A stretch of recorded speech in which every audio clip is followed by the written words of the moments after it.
Summerlin from Chicago, Illinois. Just wanted to give a huge shout out to the Relay for all the love and support they've given my team and I.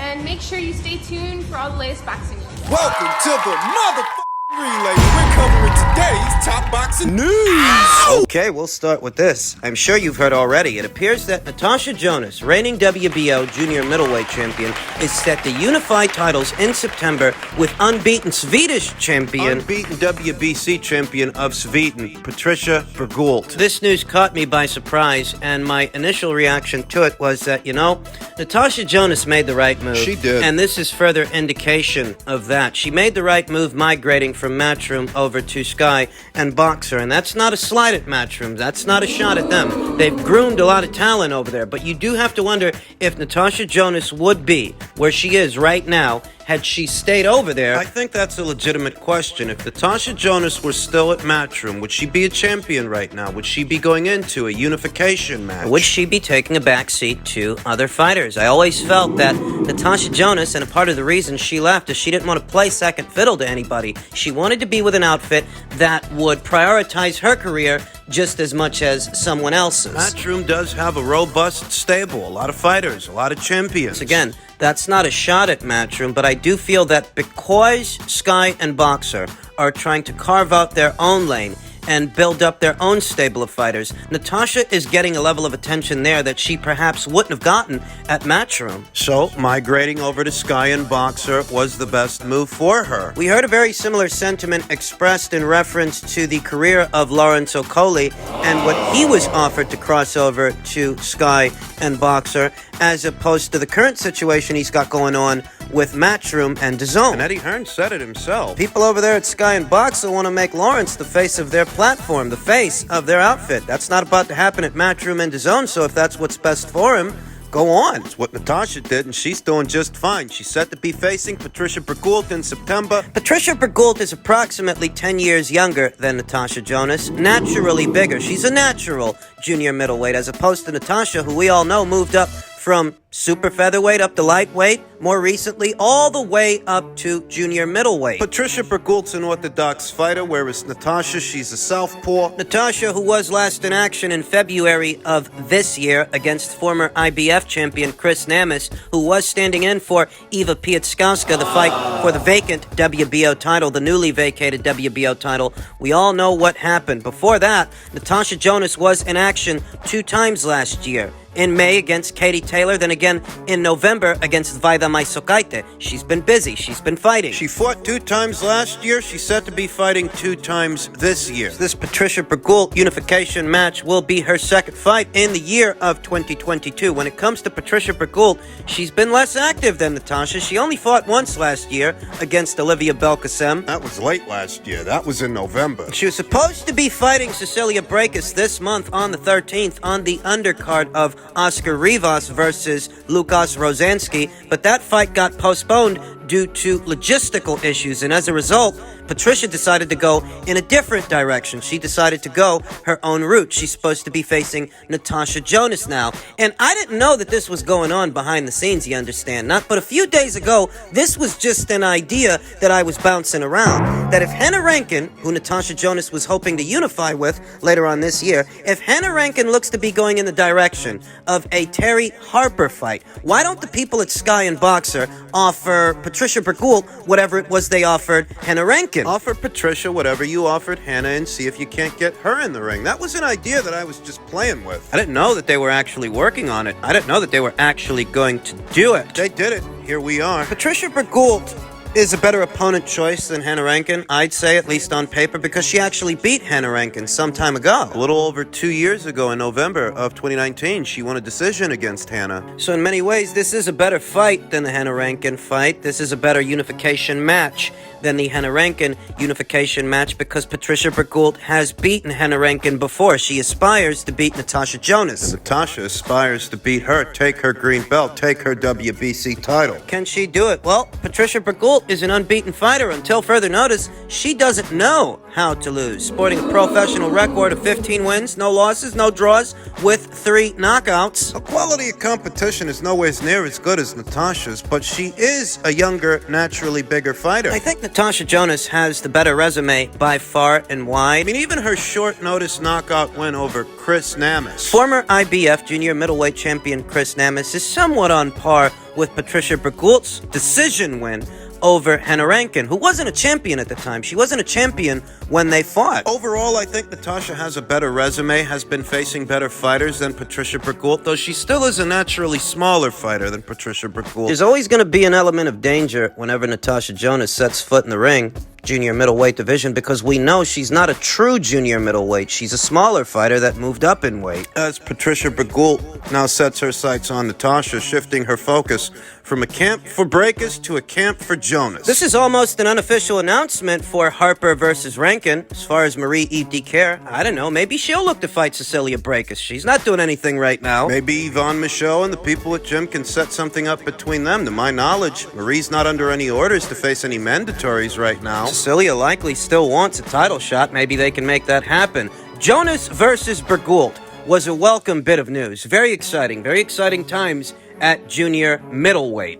Men's cruiserweight news. I'm sure most of you have heard by now that Hasim Rahman came in overweight in an attempt to show he could have made 205 for the Jake Paul fight. I think this whole thing is bad optics for everybody. I think it's bad optics for Hasim Rahman that he didn't actually make 205 pounds. If the idea here was to show that the Jake Paul people canceled the fight preemptively, that they canceled the fight with no intentions of actually seeing it through, that they wanted to protect their investment. Well, Hasim Rahman Jr. actually making 205 pounds, the limit. Remember, it was the New York State Athletic Commission tracking Hasim Rahman's weight loss ahead of this fight. They were the ones who felt that he hadn't lost enough weight given the amount of time that he had and that it could be dangerous, and they were the ones who set the new limit for the match to 205 pounds. Reportedly, the Jake Paul people were okay with a contracted limit of 205 pounds. That's per Jake Paul himself. Listen, there's just a lot of he said, she said in association with this story that a lot of people,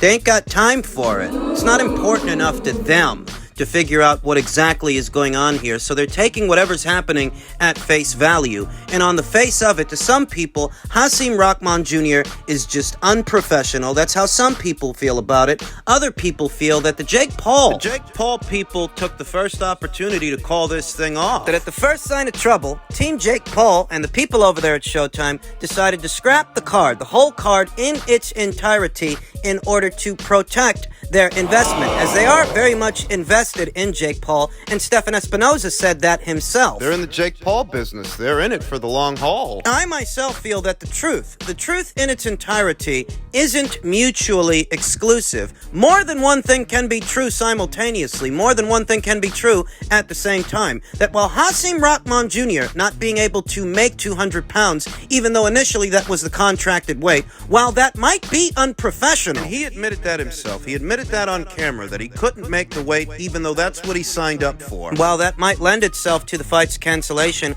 I don't think that's the only reason they can't the fight. I think they knew this thing wasn't going to do big numbers at the box office, and it wasn't going to do big numbers at the gate. To that, Ariel Helwani, Melanie B. tweeted, according to multiple MSG sources, Paul versus Rahman Jr. was projected to be in the top 10, the highest grossing boxing events in the past 15 years at Madison Square Garden. Also, per these same sources, ticket sales were quote-unquote strong. The cancellation was not based on ticket sales. That's according to Ariel Helwani, but I don't know if I can believe that. I don't know that I can believe. Paul versus Rahman Jr., a late replacement, would have been in the top 10 highest grossing boxing events for Madison Square Garden in the last 10 years. So even if that were true, even if that's the case, let's play devil's advocate and let's say that that checks out. Let's entertain that and let's say that the ticket sales were strong. I don't think for 1 second that sales would have been strong at the box office. I don't think for 1 second they would have did better numbers with this fight than what they just did with the Tyrone Woodley rematch. And the Tyrone Woodley rematch, much like this fight, involved a late replacement. A late replacement for Tommy Fury, with the difference being that more people are familiar with Tyrone Woodley than they're familiar with Hasim Rahman Jr. Nobody knows that guy. Doesn't have a following. Nobody knows him, and the ones that do know him, they know. He's coming off a knockout loss to Kenzie Morrison, Tommy Morrison's boy. You're not going to convince me he was about to sell more pay-per-views with Rahman Jr. than what he just sold with Tyrone Woodley in that rematch. And you're not going to convince me that Team Rahman Jr. are the ones that pulled the plug on this thing, that they're the ones that had it within their power to call the whole thing off. Only Team Paul, only the people at Showtime. They're the only ones that had it within their power to pull the plug on this thing. And I think it's bad optics. I think it's bad optics for everybody. I think these are bad optics all around. It's bad optics for Rahman Jr. that he signed a contract to fight at a contracted weight of 200 pounds, but he couldn't make it, and all he could offer up were excuses, that he attempted to save face afterwards, after the fight was officially canceled, by getting on the scale. Because that's what this was all about. This was all about proving a point. This was all about saving face.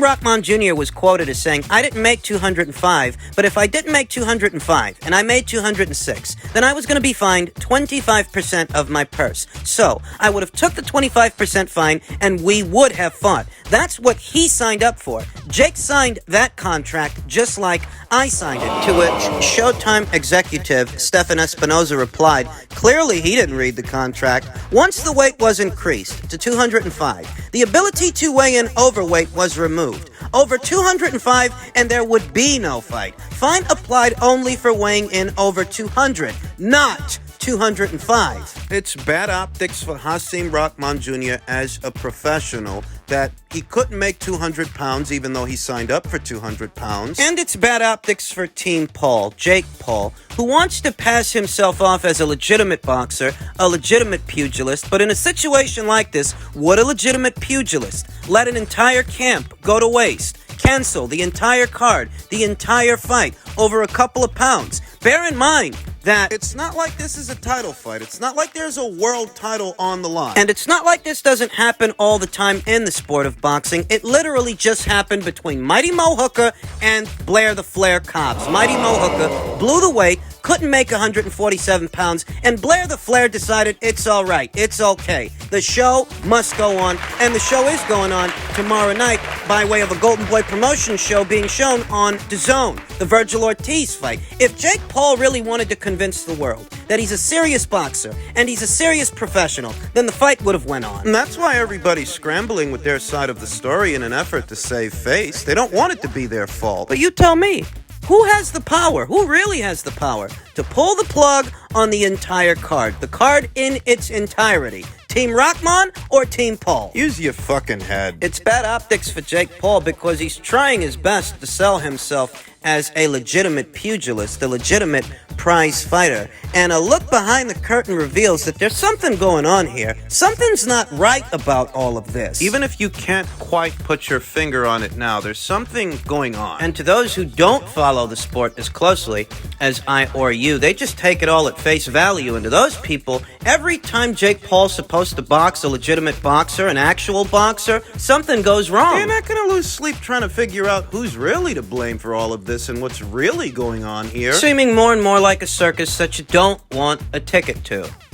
And finally, in men's heavyweight news, Deontay Wilder return coming together, and Robert Helenius is a possible opponent option. I don't think that comes as a surprise to anybody. I've been saying it since Robert beat Adam Kovnowski for the second time. He didn't end up on Deontay Wilder's undercard by accident. According to Shelley Finkel, longtime manager of Deontay Wilder, the announcement could come as early as next week. Spoke with him on Tuesday. He couldn't be happier. He's having a great time, and he's getting more attention now than ever before. He's out in Vegas training, and he's very happy, Finkel told The Sun. He's at the UFC gym training. We're not exactly sure where the next fight will be yet, but I would hope to have that together in the next week or so. I think next week we'll probably have an agreement and then an announcement. So where does Robert Helenius as an option come into it? Nothing has been said, says Finkel, who states there are several names in the running. There's nothing done. What happened on that, Frank Warren, and I are pretty close. And Frank said to me, are you looking at Helenius as one of the people? Is he one of the ones you're looking at? As I'm interested in him for Daniel Dubois, Finkel said. I said, yeah, I'm interested in him for Deontay. Then all of a sudden he tells people that, and That's how all that started. At this moment, he's just one of several we're looking at. Deontay Wilder fighting Robert Helenius in his comeback fight is a conversation we already had on the channel. What really got my attention about this story is Shelly Finkel's own expressed interest in matching Deontay Wilder against Daniel Dubois, presumably beyond this year, presumably beyond his upcoming comeback fight, which could be against Robert Helenius or Ali Demirezin, who very recently beat Adam Kovnowski. Or Otto Wallin. I don't think Otto's doing anything right now. Deontay Wilder could end up fighting him in his comeback fight. As far as options for Deontay Wilder's ring return later on this year, there's a couple of guys floating around, but it's a Daniel Dubois situation